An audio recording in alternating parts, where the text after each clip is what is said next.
In the pages of history, there are many names that left an indelible mark on the struggle for independence. But there is one name that not only became a symbol of revolution, but also shook the entire nation with his ideas and indomitable courage: Netaji Subhash Chandra Bose. His slogan, "Give me blood, and I will give you freedom," still echoes in our hearts today. 23rd January, 1897, Cuttack, Odisha. A child was born into a respected Bengali family, a child who would later redefine India's fight for freedom, Subhash Chandra Bose. His birth brought immense joy to the household. His father, Janakinath Bose, a renowned lawyer and social worker whose influence was clearly reflected in Subhas's personality. His mother, Prabhavati Devi, a religious and gentle-hearted woman who instilled spirituality and moral values in Subhas. Subhas was the ninth among 14 siblings. Even as a child, there was a remarkable brilliance on his face, and his eyes held the vision of change. Listening to the stories of Ramayana and Mahabharata, the seeds of righteousness, justice, and courage began to sprout within him. It was from here that the spirit of patriotism was born in his heart. His thoughts were far ahead of his time. Even in his childhood, his mind carried the seeds of freedom. This was not just the birth of a child. It was the beginning of a hero's journey, a journey that would redefine patriotism. Narrator. Subhas Chandra Bose's journey of brilliance began in Cuttack at Ravenshaw Collegiate School. A young mind full of curiosity and determination. Young Subhas, voiceover reflective tone. Why are we treated differently? Just because we're Indians? This injustice? I cannot accept it. Narrator. His fierce sense of justice emerged early.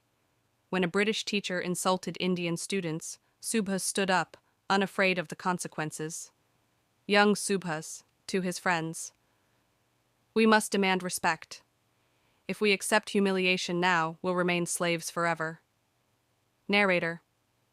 After excelling in school, he moved to Calcutta for higher education, pursuing philosophy at Presidency College.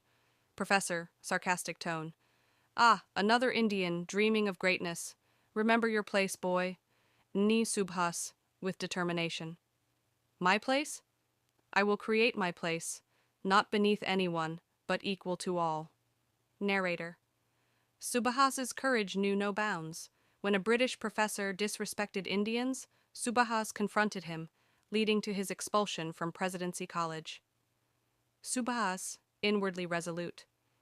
If standing up for my nation costs me my education, so be it, but I won't bow down.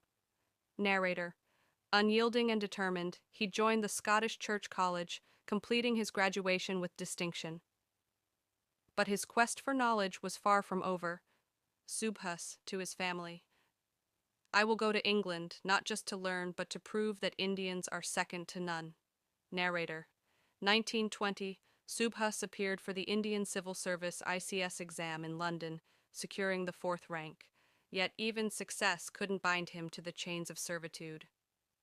Subhas, in a letter, emotional tone. Serving under a foreign ruler is against my principles.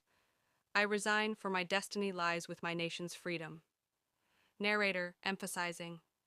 And thus, Subhas Chandra Bose walked away from a prestigious career, choosing the path of struggle, sacrifice, and revolution. Narrator. Returning to India, Subhas was determined to join the freedom struggle. He sought a path to liberation, ready to fight for his nation's freedom. Subhas, with determination. Deshbandhu, your fight for Swaraj ignites hope. I wish to stand beside you, to fight, to free our people. Chittaranjan Das, encouragingly. Your courage and conviction will inspire many. Together, we shall awaken the spirit of freedom. Narrator. Under Chittaranjan Das's mentorship, Subhas became a fierce voice against British oppression, facing imprisonment multiple times. Subhas, resolutely to fellow freedom fighters. Bars cannot cage our spirit. Every sacrifice strengthens our resolve. We shall fight until we breathe free air. Narrator. Rising through the ranks, Subhas became the mayor of Calcutta.